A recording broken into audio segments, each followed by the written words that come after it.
Tembuslah Roh Kudus dengan kuasa-Mu.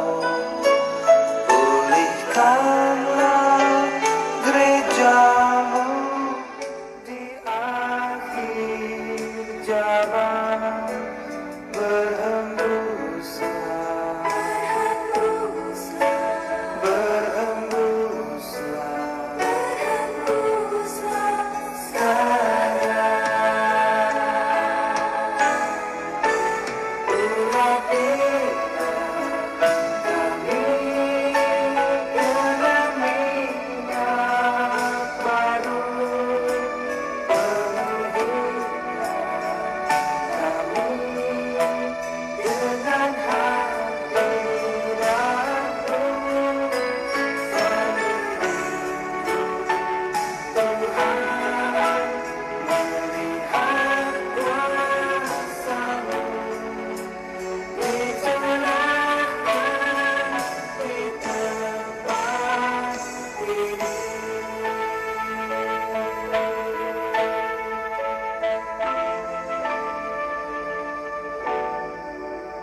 Shalom Bapak Ibu Saudara yang dikasihi Tuhan.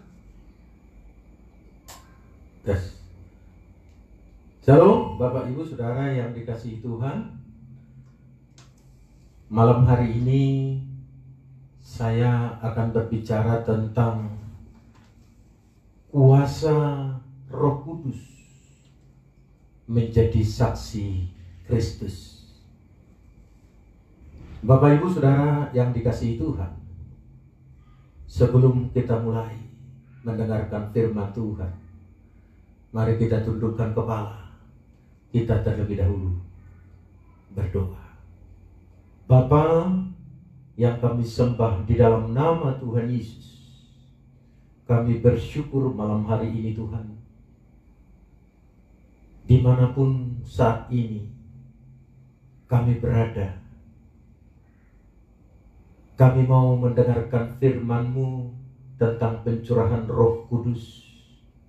Kami rindu biarlah kiranya Tuhan memenuhi hati pikiran kami, sehingga ketika kami mendengarkan firman-Mu, kami boleh mengerti maksud dan rencana Tuhan dalam hidup kami. Kami percaya Tuhan, melalui kuasa Roh Kudus-Mu kami dipenuhi, maka kami menjadi saksi Tuhan dimanapun kami berada. Engkau memberkati semua anak-anak-Mu saat ini Tuhan. Mereka yang sedang berada di rumah, mereka yang saat ini terbaring di rumah sakit, dalam nama Yesus, Tuhan tolong dan sembuhkan mereka Tuhan. Bahkan mereka yang ada di tempat pekerjaan, Tuhan berkati. Terima kasih Tuhan, urapi kami semua. Kami siap mendengarkan firman-Mu. Dalam nama Tuhan Yesus, kami sambut firman-Mu. Haleluya. Amin. Bapak Ibu, saudaraku yang dikasihi Tuhan, sekali lagi Shalom. Apa kabar di malam hari ini? Saudara bersuka cita? Saya percaya saudara-saudara dimanapun saat ini berada ada dalam pemeliharaan dan berkat Tuhan. Amin. Mari kita buka Alkitab kita sama-sama. Malam hari ini kita belajar dari Kisah Rasul pasalnya yang kedua, ayatnya yang pertama sampai dengan ayatnya yang keempat. Sekali lagi Kisah Rasul 2 ayat 1 sampai dengan 4. Kuasa menjadi saksi Kristus. Di ayat yang pertama dikatakan, ketika tiba hari Pentakosta, semua orang percaya berkumpul di satu tempat. Tiba-tiba turun dari langit suatu bunyi seperti tiupan angin keras yang memenuhi seluruh rumah di mana mereka duduk, dan tampaklah kepada mereka lidah-lidah seperti nyala api yang bertebaran dan hinggap pada mereka masing-masing. Maka penuhlah mereka dengan Roh Kudus. Lalu mereka mulai berkata-kata dalam bahasa-bahasa lain, seperti yang diberikan oleh Roh itu kepada mereka untuk mengatakannya. Demikian pembacaan firman Tuhan. Bapak Ibu Saudara yang dikasihi Tuhan, dimanapun saudara berada, mujizat itu selalu dimulai dengan ketaatan. Sekali lagi saya ulang, mujizat itu selalu dimulai dengan ketaatan.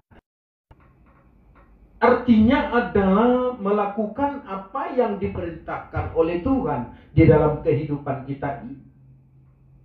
Kita setia di dalam janji-janji Tuhan. Saudara, saya mau tanya, apa arti Roh Kudus bagi saudara dan saya saat ini? Kalau kita mau jujur, apakah kita sudah merasakan hadirnya Roh Kudus dalam kehidupan kita sehari-hari?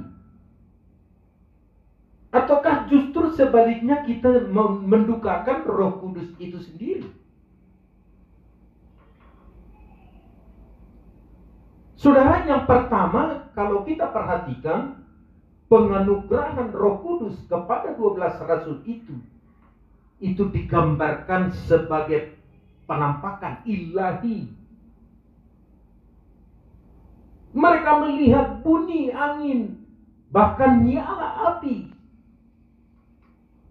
Kalau sekarang ini diartikan sebagai lambang pemberitaan Injil kebenaran Tuhan. Kemudian yang kedua, saudara-saudara, dengan dikuasai oleh Roh Kudus, para rasul menjadi bisa berkomunikasi satu dengan yang lain. Sekalipun mereka belum pernah dengan bahasa yang satu, Dan mereka saling mengerti bahasa A, B, dan C. Dan dari berbagai macam bahasa, satu sama yang lain mereka saling memahami. Dan mereka mengerti apa yang diucapkan.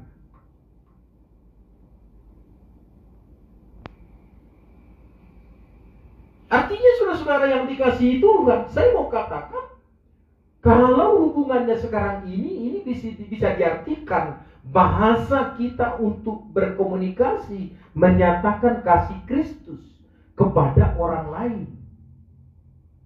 Karena komunikasi itu adalah sangat penting. Jadi Roh Kudus berbeda dengan dibaptis oleh Roh Kudus, saudara-saudara. Kalau kita perhatikan di dalam Yohanes 14 ayat 16 dikatakan, aku akan minta kepada Bapa dan ia akan memberikan kepadamu penolong lain yang akan tinggal bersama kalian untuk selama-lamanya. Perhatikan saudara, aku akan memohon kepada Bapa dan Bapa akan mengaruniaimu penolong yang akan menyertaimu selama-lamanya. Bapak Ibu saudara perhatikan, 2 kali diulang-ulang. Menyertaimu selama-lamanya. Artinya saudara-saudara, dibaptis oleh Roh Kudus berbeda dengan dipenuhi oleh Roh Kudus. Dibaptis oleh Roh Kudus artinya adalah hanya terjadi 1 kali. Pada saat saudara dan saya percaya kepada Kristus, sekali Roh Kudus masuk ke dalam hidup kita, ia tidak akan pernah keluar selama-lamanya. Sedangkan dipenuhi oleh Roh Kudus, kalau kita baca di dalam Efesus 5 ayat 18b, tetapi hendaklah kamu penuh dengan Roh Kudus. Apa artinya saudara-saudara dipenuhi oleh Roh Kudus? Ini belum tentu terjadi pada saat kita percaya kepada Kristus. Tetapi ini bisa berulang-ulang terjadi ke dalam hidup kita, sebagaimana yang dialami oleh Rasul Petrus. Kalau kita perhatikan di situ, mengalami kepenuhan Roh Kudus berulang-ulang di dalam Kisah Rasul 2 ayat 4, bahkan di Kisah Rasul 4 ayat 8 dan di Kisah Rasul 4 ayat 13. Oleh sebab itu, Bapak Ibu Saudara, bagaimana supaya kita mempunyai kuasa untuk bersaksi? Saya pelajari, Bapak Saudara, kalau kita perhatikan, kita pelajari dari Kisah Rasul ayat pasalnya yang kedua ini, ada 3 rahasia yang kita pelajari pada malam hari ini. Coba kita perhatikan rahasia yang pertama, supaya kita mempunyai kuasa untuk bersaksi. Di dalam ayatnya yang keempat dikatakan, maka penuhlah mereka dengan Roh Kudus, lalu mereka mulai berkata-kata dalam bahasa-bahasa lain, seperti yang diberikan oleh Roh itu kepada mereka untuk mengatakannya. Jadi rahasia yang pertama supaya kita mempunyai kuasa Roh Kudus untuk bersaksi adalah mereka atau saudara dan saya diisi, dipenuhi oleh kuasa Roh Kudus. Saudara, kalau kita perhatikan, Lukas melaporkan pada hari Pentakosta semua orang percaya berkumpul di upper room. Maka apa yang terjadi di sana, saudara-saudara? Setelah dimulai dengan ketaatan mereka berkumpul di upper room, maka penuhlah mereka dengan Roh Kudus. Saudara-saudara, kalau kita perhatikan di situ, kata penuhlah adalah terjemahan dari kata epletesan. Artinya adalah mereka diisi, dipenuhi oleh Roh Kudus. Dipenuhi artinya dikendalikan.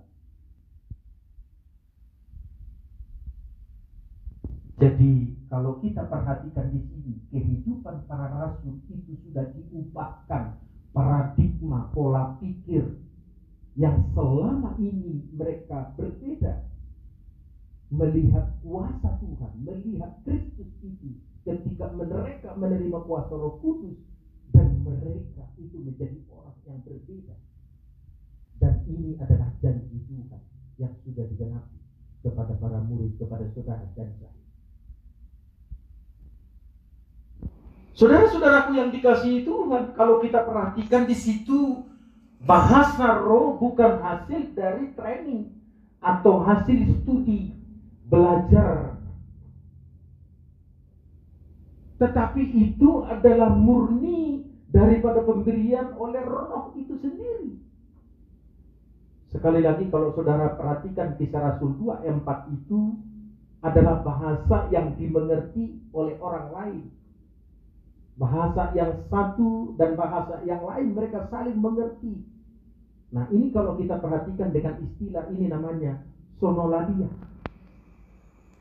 Kemudian yang kedua dalam 1 Korintus 14 ayat 2 adalah bahasa yang tidak dimengerti oleh orang lain, atau disebut dengan istilah glosolalia.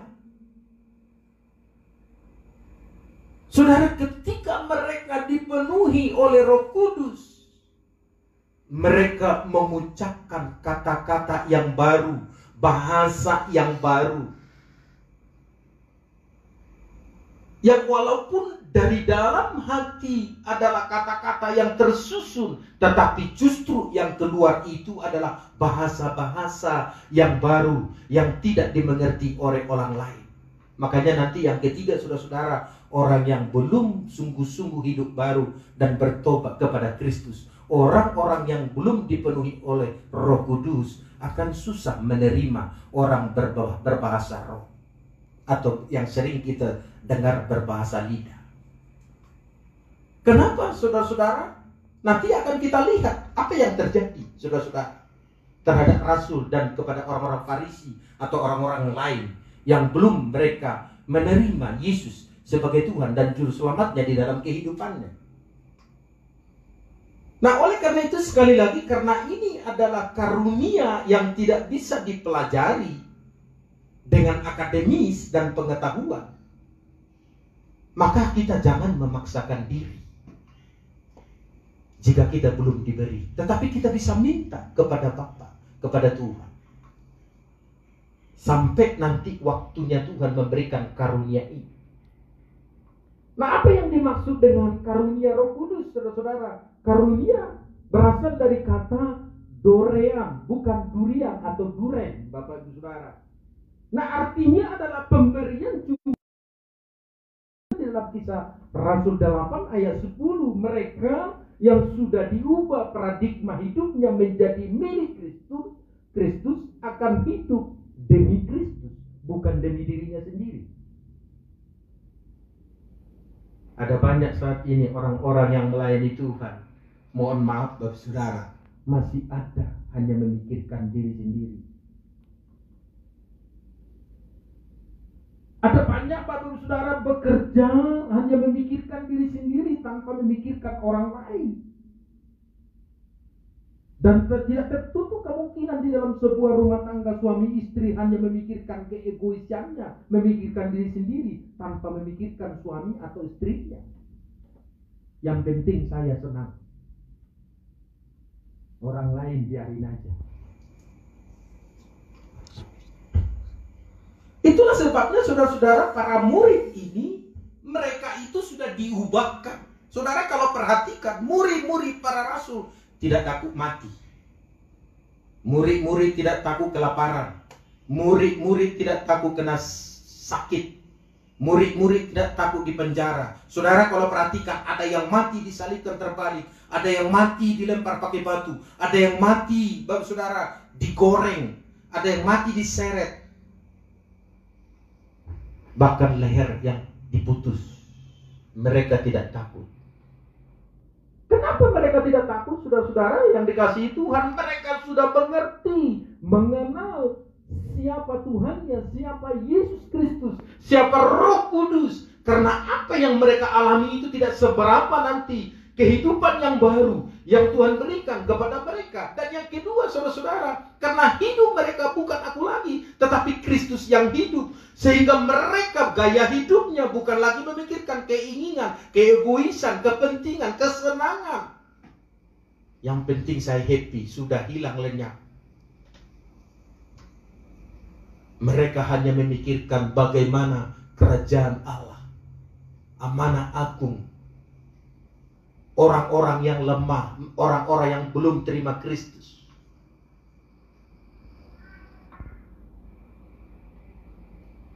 Bagaimana dengan hidup kita yang sekarang, Bapak Ibu Saudara? Apakah Kristus sudah berdaulat sebagai Raja di atas segala raja dalam hidup saudara dan saya? Saya percaya jika ia akan memakai hidup saudara sebagai saksi Tuhan. Dan Tuhan memberikan karunia, yaitu karunia Roh Kudus, untuk memberi kita kekuatan hidup yang baru. Dan kita diisi dan dikendalikan oleh Roh Kudus untuk memberitakan keselamatan kerajaan Allah. Bagaimana supaya kita mempunyai kuasa untuk bersaksi? Yang kedua, saudara-saudara, rahasianya adalah diperdayakan oleh Roh itu sendiri, atau disebut dengan empowering spirit. Saudara-saudara yang dikasihi Tuhan, kalau kita perhatikan di ayat 12 itu sampai dengan ayat 13, ternyata setelah mereka dipenuhi oleh Roh Kudus dan berkata-kata yang baru, mereka itu adalah disindir. Ada orang yang menyindir, Bapak Ibu Saudara. Mereka semuanya tercengang-cengang dan sampai termangu-mangu sambil berkata-kata seorang kepada yang lain. Apakah artinya ini? Tetapi orang lain menyindir mereka sedang mabuk oleh anggur manis. Saudara-saudara yang dikasihi Tuhan, di ayat yang 12 ini menceritakan perbuatan Allah yang besar sampai membuat mereka tercengang-cengang, bahkan mereka termangu-mangu oleh kedahsyatan kuasa Roh Kudus itu sendiri. Tetapi kemudian di ayat 13 Lukas menyambung dengan kontras. Tetapi orang lain menyindir mereka sedang mabuk anggur. Di dalam kehidupan kita saat ini, saudara-saudara, sebagai orang beriman yang percaya kepada Kristus, seringkali yang kita alami seperti ini. Sementara kita sungguh-sungguh di dalam Tuhan, rajin beribadah, rajin kita berdoa, rajin baca Alkitab, rajin mengasihi, rajin untuk menyampaikan kabar keselamatan, justru semakin banyak orang pengejek. Ada yang dikatakan kita orang gila, orang mabuk, bahkan dikata kita kurang kerjaan, bahkan dikata kita sok rohani, bahkan dikata kita, saya tak kenal dia siapa dia. Saya tak kenal dia siapa dulu. Semakin kita dekat kepada Tuhan, semakin kita dipakai oleh Tuhan, semakin banyak juga pengejek, penyindir. Penuh Roh Kudus artinya ada penguasaan diri. Sedangkan kalau mabuk justru kehilangan penguasaan diri dan justru menimbulkan hawa nafsu. Makanya jangan heran ketika anak gadis mabuk, keperawanannya bisa hilang. Demikian juga ibu-ibu saudara, kalau mereka sedang mabuk, tidak peduli kesucian, kekudusan hidupnya. Jadi ini kontras, sangat berbeda. Saudara-saudara, bagaimana orang dipenuhi Roh Kudus dengan orang yang mabuk anggur. Berkat Roh Kudus, para rasul menjadi mahir berbahasa, mengerti bahasa-bahasa lain yang selama ini mereka tidak pernah dengar dan dimengerti. Artinya saudara-saudara, di sini kita mengetahui bahwa komunikasi itu merupakan unsur penting sebagai jembatan antara Roh Kudus dan gereja. Jembatan antara Tuhan dengan manusia. Jembatan antara Injil Tuhan dengan jemaat. Jembatan antara sesama kita. Saling mengasihi, saling menopang, saling memberi. Oleh sebab itu betapa pentingnya sebuah komunikasi di dalam gereja. Makanya Habermas berkata, menegaskan bahwa hakikat manusia adalah komunikasi. Saudara bisa bayangkan suami istri yang tidak pernah komunikasi di dalam sebuah rumah tangga, apa yang terjadi? Pastinya keluarga tidak pernah harmonis. Demikian juga dengan Tuhan. Kita membutuhkan komunikasi yang terus-menerus di dalam kehidupan ini, yang tidak boleh terputus. Betapa sangat berharganya komunikasi dan mengerti bahasa satu sama yang lain. Kisah Rasul 2:14 dikatakan, maka bangkitlah Petrus berdiri dengan ke-11 rasul itu, Dan dengan suara nyaring ia berkata kepada mereka, "Hai kamu orang Yahudi, dan kamu semua yang tinggal di Yerusalem, ketahuilah dan camkanlah perkataan ini. Orang-orang ini tidak mabuk seperti yang kamu sangka, karena hari baru pukul 9. Dan buktinya ketika dipenuhi roh dan bahkan berbahasa roh, murid-murid tahu mereka disindir, saudara-saudara. Yang artinya sekali lagi, kepenuhan roh tidak menghilangkan jati diri, tidak menghilangkan kesadaran seseorang, tidak menghilangkan daya ingat. Tetapi roh itu memperdayakan, memberi daya lebih untuk bisa bersaksi dan melayani satu sama yang lain.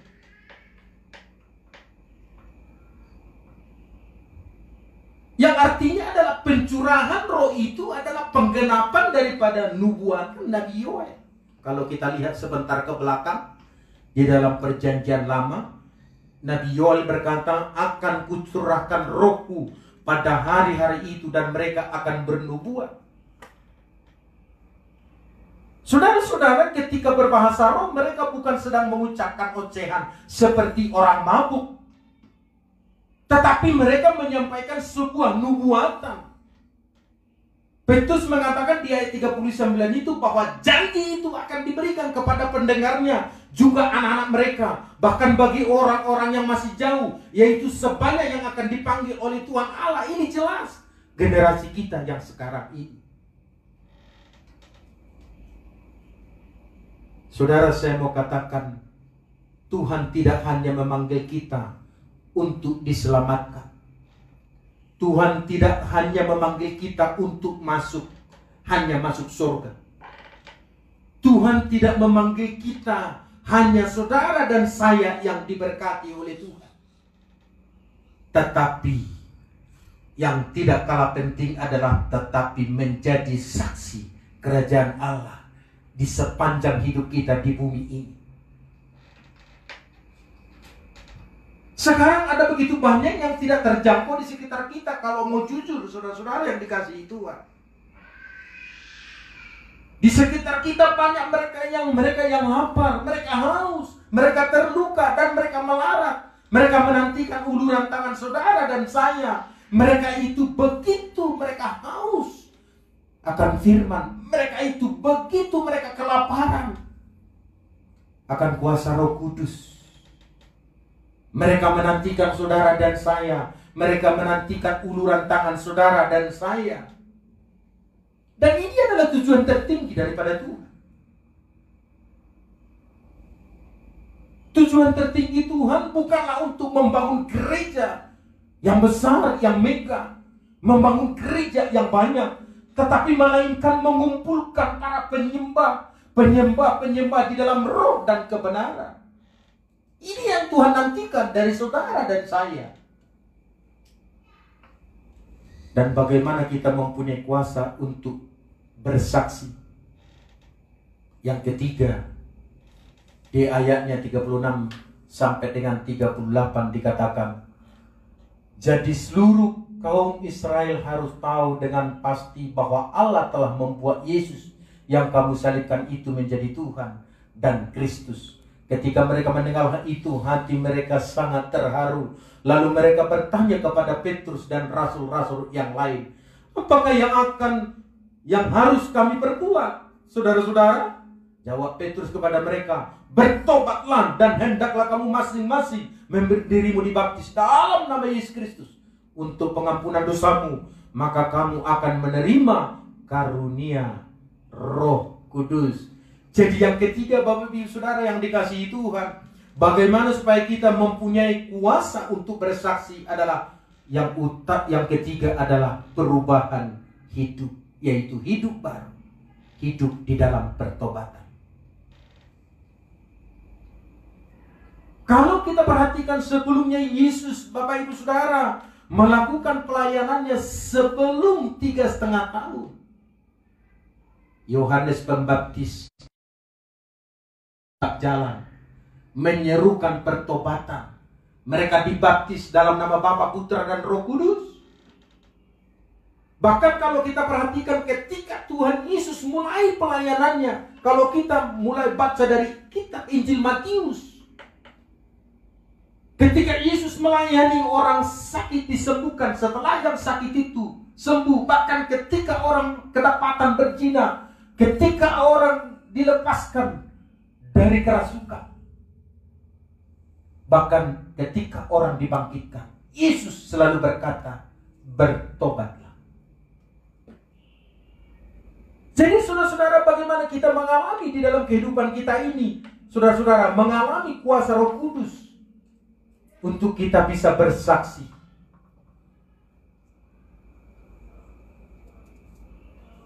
Apa yang terjadi terhadap para rasul-rasul ketika itu, dan mendengar kesaksian Petrus itu, hati mereka sangat terharu. Lalu mereka bertanya, apa yang harus kami perbuat?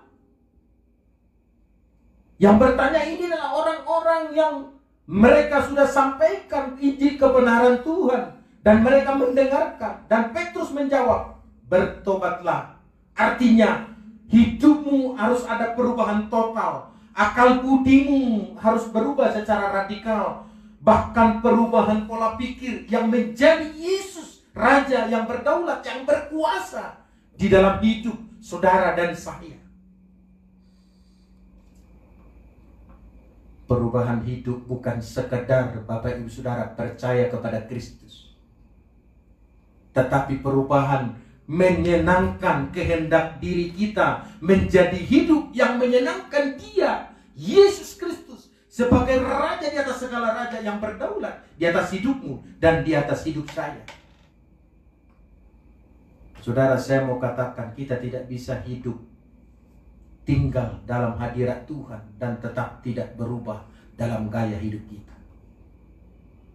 Kita tidak bisa tinggal di dalam kuasa Roh Kudus dan tetap tidak berubah dalam gaya hidup kita. Tetapi harus ada perubahan hidup tanpa pengakuan dan pengampunan dosa. Adalah ini mustahil. Makanya menurut Thayer, Bapak Saudara, metanoia adalah perubahan pikiran. Mereka mulai membenci dosa. Mereka mulai membenci kesalahan diri sendiri. Mereka mulai membenci perbuatan buruk. Mereka mulai membenci pikiran-pikiran kotor. Mereka mulai membenci kenajisan. Mereka mulai membenci kemalasan. Mereka mulai membenci, Bapak Ibu Saudara, orang yang tinggal di dalam hidup lama. Mereka memutuskan ke dalam kehidupan yang baru, yang tulus, yang murni, yang sungguh-sungguh mengasihi Tuhan dalam hidupnya melalui realita yang mereka alami di dalam Tuhan. Mereka menjadi orang-orang yang empati. Dan saya mau katakan, bukti awal pertobatan berdiri dibaptis dalam nama Tuhan Yesus, yang artinya adalah memproklamirkan diri sebagai yang dimiliki Yesus dalam hidup kita, dan mengizinkan Yesus berdaulat dan penuh sebagai Raja dalam hidup kita. Saya tidak tahu Bapak Saudara saat ini, apakah Bapak Ibu Saudara sudah mengalami kuasa Roh Kudus dalam hidup saudara? Apakah saudara sudah dipenuhi oleh kuasa Roh Kudus? Sekali lagi saya mau katakan Bapak Ibu Saudara, kalau saudara rindu dipenuhi oleh kuasa Roh Kudus, saudara harus izinkan Bapak Ibu Saudara diisi, dipenuhi oleh kuasa Roh Kudus, dan hidup saudara dikendalikan oleh kepenuhan Roh Kudus itu. Dan yang ketiga, kita harus ada perubahan pola pikir, pertobatan. Di dalam kesungguhan pertobatan, kita mengalami kuasa Tuhan dalam hidup kita, dan kita akan melihat kuasa Tuhan, Roh-Nya dicurahkan buat saudara dan saya, dan hidupmu pasti dipakai Tuhan dan diberkati Tuhan. Amin. Puji Tuhan. Tuhan Yesus memberkati kita. Kita bersatu dalam doa. Terima kasih untuk firman-Mu malam hari ini Tuhan. Engkau berkuasa berdaulat atas hidup kami. Kami percaya Tuhan bahwa hidup kami, kalau mau Tuhan, akan membuka hati kepada Roh Kudus. Kami percaya malam hari ini Tuhan, setiap yang mendengarkan firman-Mu, mereka telah dilawat oleh Roh Kudus, diisi dan dipenuhi oleh Roh Kudus, dikendalikan oleh Roh Kudus, dan memulai hidup baru di dalam Tuhan, melupakan yang lama, yang lalu sudah berlalu, yang baru sudah datang. Kristus Yesus yang berkuasa untuk boleh kami Tuhan menjadi saksi Tuhan di tengah-tengah dunia yang banyak tantangan dan persoalan, di tengah-tengah dunia yang makin hari makin kelam, tetapi kami menjadi terang Kristus. Terima kasih Tuhan, dalam nama Tuhan Yesus kami berdoa dan bersyukur. Amin. Tuhan Yesus memberkati. Haleluya. Amin.